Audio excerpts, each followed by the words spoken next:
Sir एक अच्छे वकील के सबसे ज़रूरी गुण क्या होते हैं? क्योंकि राजनीतिक क्षेत्र भी समय मांगता है और वकालत भी समय मांगता जी है। सर। कि गरीब लोगों पे सक्षम लोगों का अत्याचार बढ़ रहा था या उनका शोषण हो रहा था। तो सर राजनीति में आने का क्या कारण रहा सर? देखा जाए तो अक्सर विपक्ष ये बात उठाता है कि बीजेपी आरएसएस से चलती है। तो उसके बारे में सर आप क्या कहना चाहेंगे? देखियो, आज की तारीख में लोगों को त्वरित न्याय मिलना चाहिए। सर भ्रष्टाचार और अन्याय के खिलाफ अदालत में लड़ना आसान है या राजनीति में? सर अधिकतर देखा जाता है कि किसी व्यक्ति के साथ में कोई घटना होती है, जब वो पुलिस के पास जाते हैं तो वो कभी कभी एफआईआर दर्ज करने के लिए मना कर देते हैं। तो आज हमारे इस वागड़ क्षेत्र के अंदर एक जाति के आधार पर राजनीतिक संगठन का निर्माण हुआ और आज जिस तरह की सामाजिक समरसता बिगड़ी है इस क्षेत्र की। सर आज जो युवा राजनीति में आना चाहते हैं उन्हें आप क्या प्रेरणा देना चाहेंगे? और वकालत है, वकालत में तो ऑलरेडी बेचारा जो शोषित, वंचित, पीड़ित को न्याय दिलाने के लिए एक बहुत बेस्ट प्लेटफॉर्म है।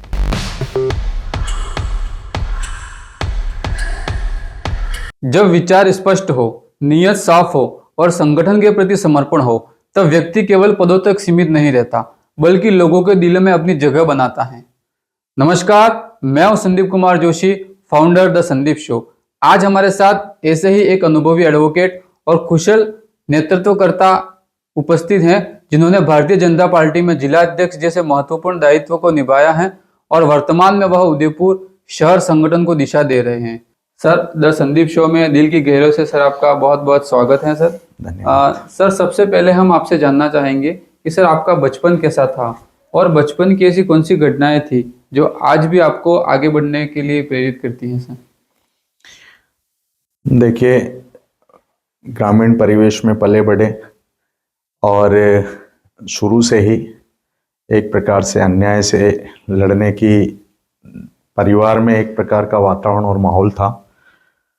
जीवन में एक ऐसी घटना घटित हुई परिवार में और मुझे लगा कि समाज में जो कमजोर, असहाय हैं उन लोगों पर सक्षम लोगों के द्वारा अन्याय किया जाता है और तब से मन में ठान लिया था कि कुछ डिफरेंट करना चाहिए जिससे हम ऐसे असहाय लोगों को न्याय दिला सकें, उनके अधिकारों के लिए लड़ सकें। जी। तो मैंने उसी समय मेरे मन में एक संकल्प लिया था कि ऐसी रास्ता चुने जिससे कह सकते हैं कि भाई जो असहाय हैं उनको न्याय मिल सके। इसलिए मैंने वकालत का पैसा चुना था।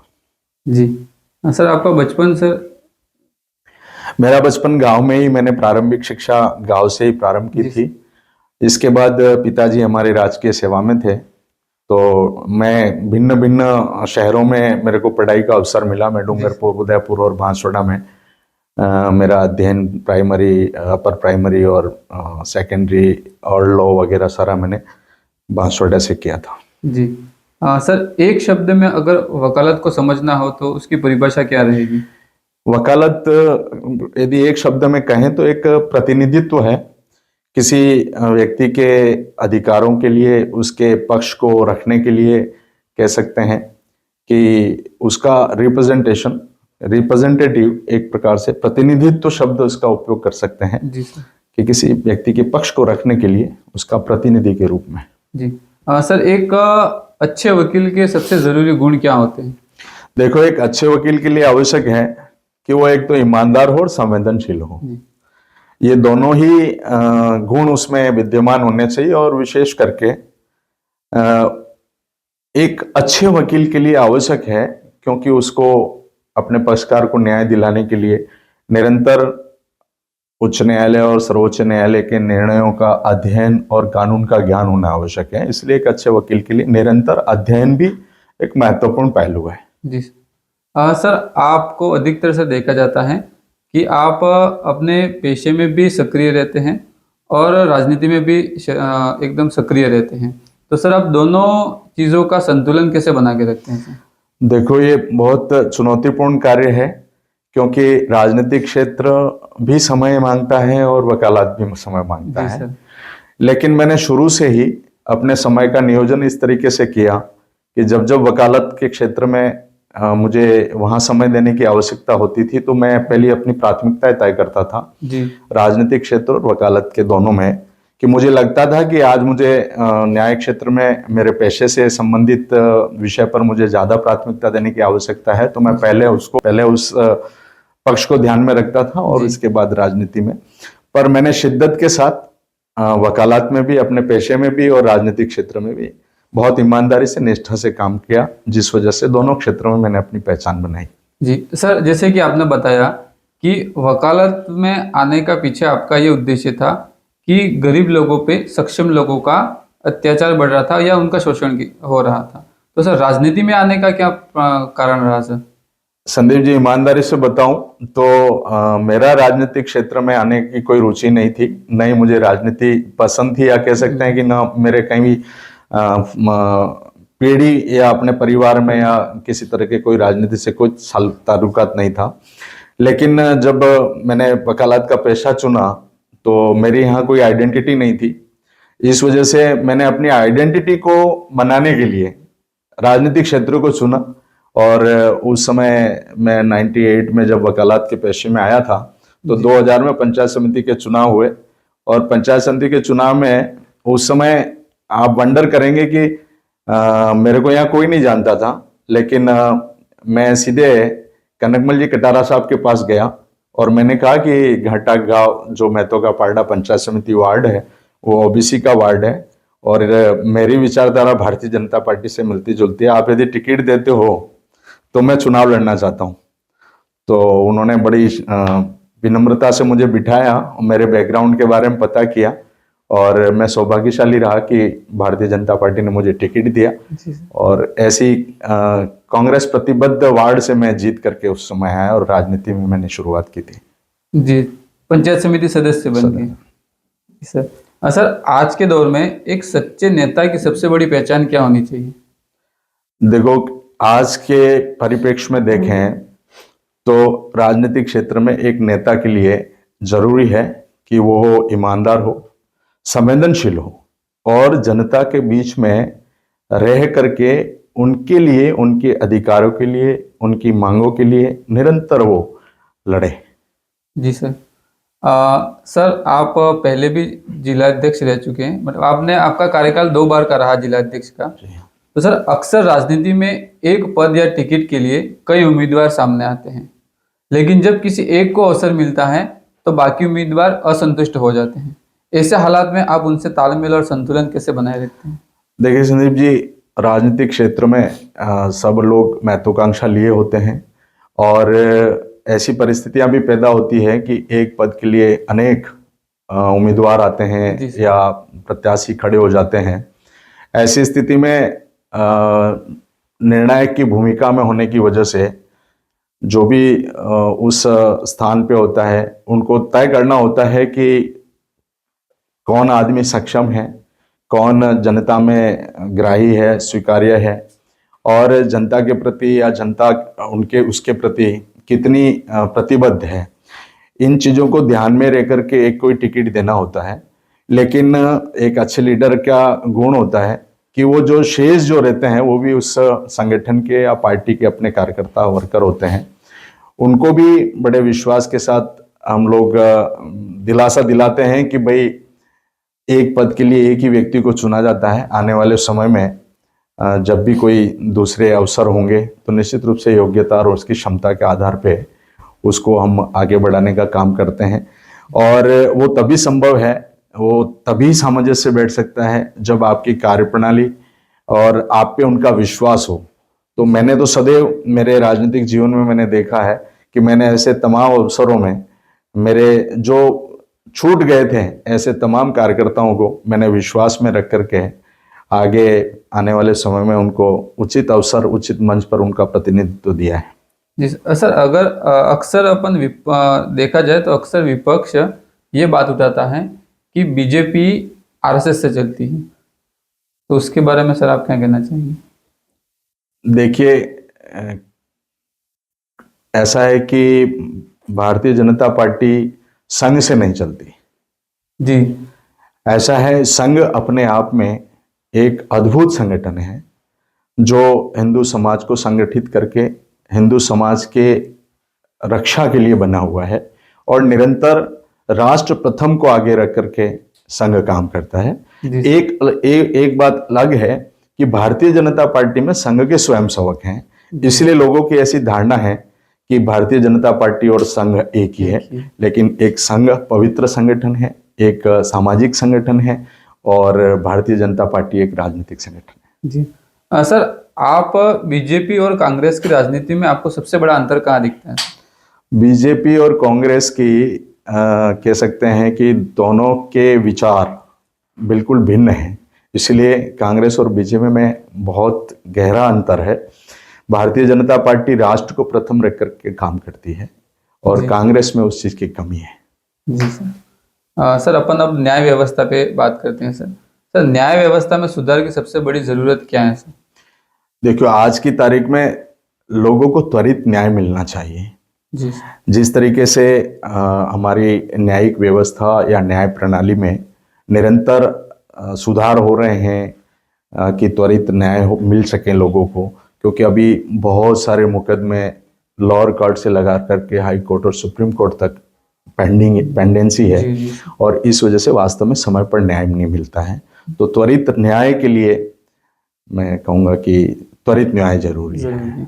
सर, भ्रष्टाचार और अन्याय के खिलाफ अदालत में लड़ना आसान है या राजनीति में?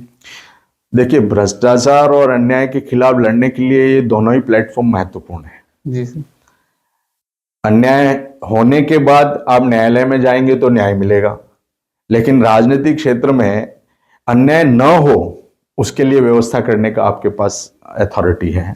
तो ये दोनों ही पक्ष महत्वपूर्ण है। आम आदमी को अपने मूल अधिकार, फंडामेंटल राइट्स जिसको हम कहते हैं, के बारे में सबसे पहले क्या जानना चाहिए? देखो, हर नागरिक को, देश के हर नागरिक को अपने जो मूल अधिकार हैं उसके बारे में जानकारी होनी चाहिए। जब उसको अधिकार की जानकारी होगी तो ही वो न्याय का दरवाजा खटखटा सकता है। और मैं तो कहता हूँ कि अधिकारों ही नहीं वरन देश के एक अच्छे नागरिक को उसके देश के प्रति, समाज के प्रति कर्तव्यों का भी ध्यान होना चाहिए, जिसमें संविधान में जिसका उल्लेख किया है। जी। सर, अधिकतर देखा जाता है कि किसी व्यक्ति के साथ में कोई घटना होती है, जब वो पुलिस के पास जाते हैं तो वो कभी कभी एफआईआर दर्ज करने के लिए मना कर देते हैं, तो उस समय उस व्यक्ति को क्या करना चाहिए? देखिए, जब कभी भी कोई इस तरह की घटना घटती है तो पहली सूचना हमारे नज़दीक के पुलिस स्टेशन में देनी चाहिए। जी।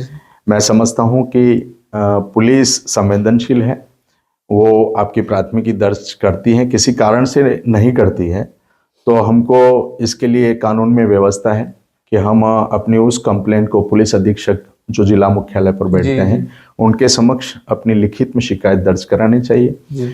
और इसके बाद भी लगता है कि पुलिस स्टेशन और पुलिस अधीक्षक के पास आपकी कंप्लेंट जाने के बाद भी उस पर किस तरह की कोई कार्रवाई नहीं होती है और एफआईआर दर्ज नहीं होती है, तो आपके पास एक और विकल्प न्यायालय होता है, जिसमें आप जाकर के वकील के माध्यम से या आप स्वयं अदालत में आपका अपना परिवाद प्रस्तुत कर सकते हैं। वहाँ माननीय न्यायालय एफआईआर दर्ज करने के लिए पुलिस को भी आदेश कर सकता है और ऐसी परिस्थितियों में वहाँ कोर्ट में ही बयान ले जा करके वहीं उस संज्ञान लेकर के वो प्रकरण पंजीबद्ध किया जा सकता है। जी सर। अगर आज की न्यायपालिका में आपको कोई इनोवेशन करने का अवसर मिले तो सबसे पहले आप क्या बदलाव लाना चाहेंगे? देखो, न्यायपालिका में आज की महती आवश्यकता है कि समय पर त्वरित न्याय मिले। और जैसा कि हमने कोरोना कालखंड में देखा कि फिजिकल प्रेजेंस हर जगह बंद हो गई थी और ऐसे समय में वर्चुअल वर्चुअल और डिजिटल जो प्रणाली है उसका जो उपयोग है वो एकदम कारगर सिद्ध हुआ था। और आज जिस तरीके से कह सकते हैं कि डिजिटलाइजेशन जो हो रहा है उसकी महती आवश्यकता है। मैं समझता हूँ कि त्वरित न्याय और डिजिटलाइजेशन के माध्यम से न्याय प्रणाली को सुदृढ़ किया जा सकता है। जी सर। सर, आगे अपन समाज और क्षेत्रीय विकास के बारे में अपन बात करेंगे। सर, डूंगरपुर बांसवाड़ा में असली विकास के लिए जातिवाद छोड़ना कितना महत्वपूर्ण है सर? आज हमारे इस वागड़ क्षेत्र के अंदर एक जाति के आधार पर राजनीतिक संगठन का निर्माण हुआ और आज जिस तरह की सामाजिक समरसता बिगड़ी है इस क्षेत्र की, और कह सकते हैं कि विकास अवरुद्ध हुआ है, जी सर। तो किसी जाति, वर्ग या समाज के आधार पर आप विकास की कल्पना नहीं कर सकते। और इसलिए क्षेत्र के विकास के लिए, समाज के विकास के लिए, आपसी भाईचारे के लिए, सामाजिक समरसता के लिए जातिगत राजनीति से ऊपर उठ करके हमें सोचना चाहिए और राजनीतिक क्षेत्र में ऐसा प्रतिनिधित्व होना चाहिए। जी, तो सर हमारे क्षेत्र में जातिगत राजनीति बहुत हैवी चल रही है अभी, तो सर उस पर आपका क्या दृष्टिकोण है? देखिए, ये बुलबुले की तरह है कि ये जातिगत जो राजनीति है आज नो डाउट हमारे इस वागड़ क्षेत्र के अंदर, टीएसपी क्षेत्र के अंदर जनजाति बाहुल्य क्षेत्र है, और वो कुछ लोगों ने, कतिपय लोगों ने अपने निजी स्वार्थ के लिए समाज की भावनाओं के साथ खेल करके, युवाओं को बरगला करके जिस तरीके से उन्होंने एक स्टंट तैयार किया है, एक लोक लुभावने वादे करके, एक दिवा स्वप्न दिखा करके समाज को जिस तरीके से जिस राह पर ले जा रहे हैं, मैं समझता हूं कि ये ज़्यादा दिन चलने वाला नहीं है। सर अभी फिलहाल एक चीज़ बहुत चल रही है संसद में, राहुल गांधी ने संसद में बीजेपी पर वोट चोरी का आरोप लगाया है।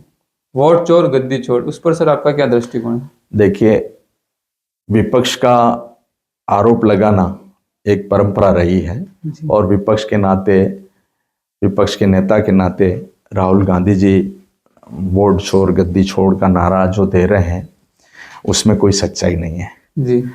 यदि सच्चाई हो तो हमारी संवैधानिक संस्थाएं काम कर रही हैं, और जहां संवैधानिक संस्थाओं की बात आती है तो सबूतों के आधार पर निश्चित रूप से कार्रवाई होती है। तो अभी तक जो ये बातें कर रहे हैं वो मनगढ़ंत है, कह सकते हैं कि एक विपक्ष की भूमिका में जिस तरीके से एक विपक्ष के नेता को जो बात करनी चाहिए उससे ज़्यादा कुछ नहीं है।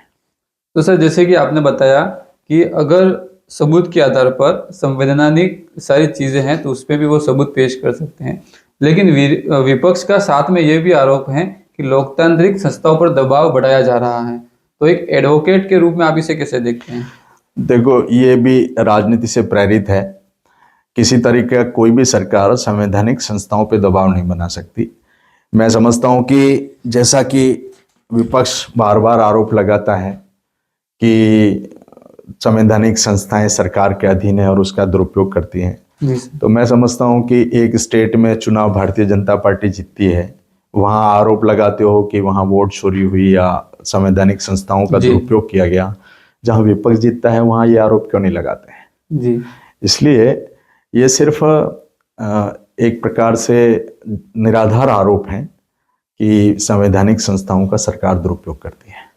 तो सर इसमें वन नेशन वन इलेक्शन जैसे मुद्दों पर आप संवैधानिक दृष्टि से कितने व्यवहारिक मानते हैं? देखो, आज देश को वन नेशन वन इलेक्शन की सख्त आवश्यकता है। देखिए, आज हम अपने स्टेट को ही देखते हैं तो हर 6 महीने में चुनाव आते हैं। जी सर। चुनाव आने से विकास अवरुद्ध होता है। जो सरकारी मिशनरी होती है वो उस चुनाव के अंदर ही मैक्सिमम समय जिनको योजना बना करके उस योजनाओं को धरातल पर आम जन तक, जरूरतमंद तक पहुंचाने का जो समय मिलना चाहिए वो सिर्फ चुनाव को निष्पादन करने में या चुनावों में ही वो हो जाता है। और इसमें कितने संसाधन, कितना राजस्व का नुकसान सरकार को होता है। तो मैं तो संक्षिप्त में यही कहूँगा कि निश्चित रूप से देश के विकास के लिए, स्टेट के विकास के लिए one nation one election, one state one election बहुत मस्ट है, बहुत ज़रूरी है। जी सर। SC/ST एक्ट सामाजिक न्याय की अनिवार्यता का क्रियान्वयन में सुधार की क्या ज़रूरत है सर? देखिए, ST/SC एक्ट जिस तरीके से देश की आज़ादी के बाद हमारे उस निम्न वर्ग, असहाय, कमज़ोर वर्ग के लिए जो संवैधानिक व्यवस्था की गई थी, और उस समय की जो परिस्थितियां थी उस समय ST/SC एक्ट लागू किया गया था, और धीरे धीरे उसकी उपयोगिता के आधार पर और उसके कह सकते हैं कि उसके अवगुणों पर जब कोर्ट ने या राजनीतिक पार्टियों ने जब उस पर विचार और अनुभव आए, उसके आधार पर समय पर उसमें अमेंडमेंट भी होते रहे हैं। और वर्तमान परिस्थितियों में जो कानून बना हुआ है वो सार्थक है और उस वंचित पीड़ित जो वर्ग है उसके अधिकारों के संरक्षण के लिए बखूबी वो है, लेकिन उस कानून का दुरुपयोग नहीं हो उसके लिए समय समय पर सुप्रीम कोर्ट और माननीय उच्च न्यायालय ने भी अपने निर्णय सुनाए हैं जी।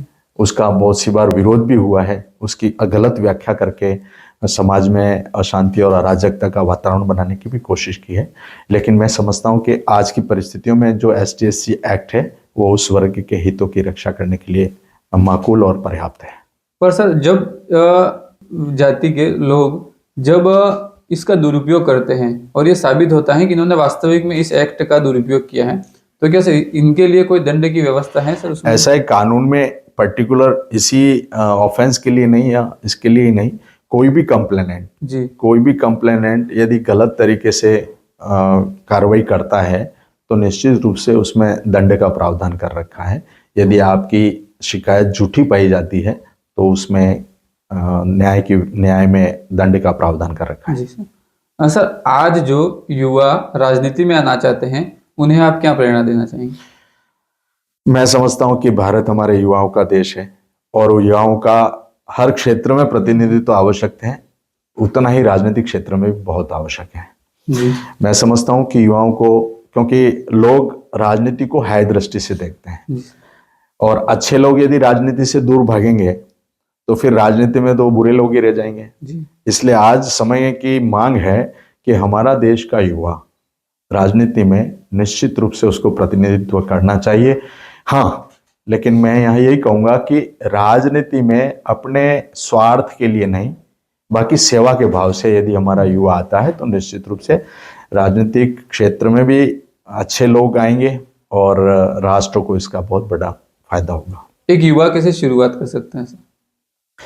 एक युवा सामान्य कार्यकर्ता की हैसियत से आप जिस विचार से पोषित हैं या जिस विचारधारा में, मैं किसी विचारधारा का विरोधी नहीं, आपका जो भी विचार है जिससे भी आप प्रभावित हैं, निश्चित रूप से एक संगठन के एक सामान्य कार्यकर्ता के रूप में सेवा का भाव लिए हुए आप अपने गांव से शुरुआत कर सकते हैं। जी। सर अपन एक रैपिड फायर का सेशन रखते हैं सर। कानून की धाराएं समझने के लिए एक आम आदमी को कौन सी बुक्स पढ़नी चाहिए सर? देखिए, कानून तो बहुत बड़ा और व्यापक है। इसमें अलग अलग तरीके के एक्ट हैं, अलग अलग अपराधों के लिए व्यवस्था अलग अलग कानून में बनी हुई है।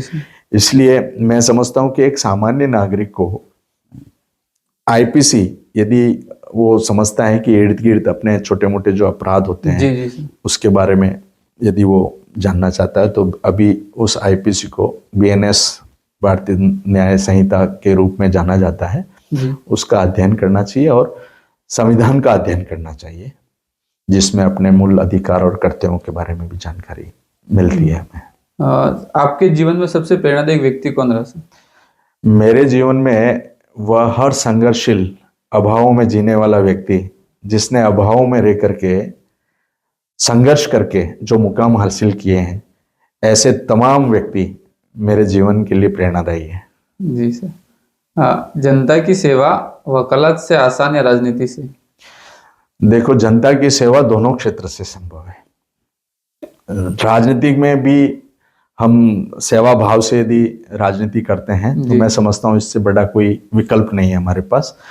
और वकालत है, वकालत में तो ऑलरेडी बेचारा जो शोषित, वंचित, पीड़ित को न्याय दिलाने के लिए एक बहुत बेस्ट प्लेटफॉर्म है। तो मैं समझता हूँ दोनों ही, वकालत और राजनीतिक क्षेत्र, सेवा कार्य के लिए बहुत महत्वपूर्ण है। आपके जीवन का सबसे यादगार पल कौन सा रहा सर? देखिए, मेरे जीवन का सबसे यादगार पल उस समय था जब मेरे वकालत में मैं नया था और मेरे ही समाज के एक बहुत सीनियर सिटीजन जिनकी समाज में बहुत इमेज थी और मुझे उन्होंने उस समय, मेरे पास इतने केस नहीं थे, लेकिन उन्होंने ये विश्वास किया कि मेरे समाज का एक युवा इस क्षेत्र में, क्योंकि मेरे समाज से कोई नहीं था, मैं नया वकालत में आया था और नए वकील और डॉक्टर पे लोग कम विश्वास करते हैं, लेकिन उन्होंने मेरे पे विश्वास किया और उन्होंने कहा ये मेरे प्रतिष्ठा का सवाल है और ये मेरे जीवन का महत्वपूर्ण केस है और मैं इस विश्वास के साथ आपको दे रहा हूँ कि आप इसको अच्छी तरीके से हैंडल करेंगे। मैं उस समय जब उन्होंने ये विश्वास मुझ पर जताया और जब वो मैंने उनका केस जब लिया तो ये समझो कि मैंने हमेशा उस पत्रावली को मेरे सिरहाने पर मतलब तकिए के नीचे लेके सोता था और उस पत्रावली की ये स्थिति थी कि मुझे उसकी एक एक लाइन याद थी, एक एक चीज़ याद थी। और जब मैंने आर्ग्यूमेंट किया तो विदाउट फाइल मतलब बिना फाइल के मैंने आर्ग्यूमेंट किया और उसमें जब वो केस में जीता तो जितनी प्रसन्नता मुझे नहीं हुई उससे ज़्यादा प्रसन्नता उनको हुई थी और उनकी प्रसन्नता और उनका सुकून और उन्होंने उस समय मुझे कहा था कि बेटा मुझे गर्व है, उस समय मुझे बहुत खुशी हुई थी। जी सर। सर आपका शेड्यूल बहुत ही व्यस्ततम रहता है सर, उसके बाद भी आपने सर हमें समय दिया। द संदीप शो और उसकी टीम की ओर से आपको सर दिल की गहराई से बहुत बहुत धन्यवाद। संदीप जी बहुत बहुत धन्यवाद आपको भी।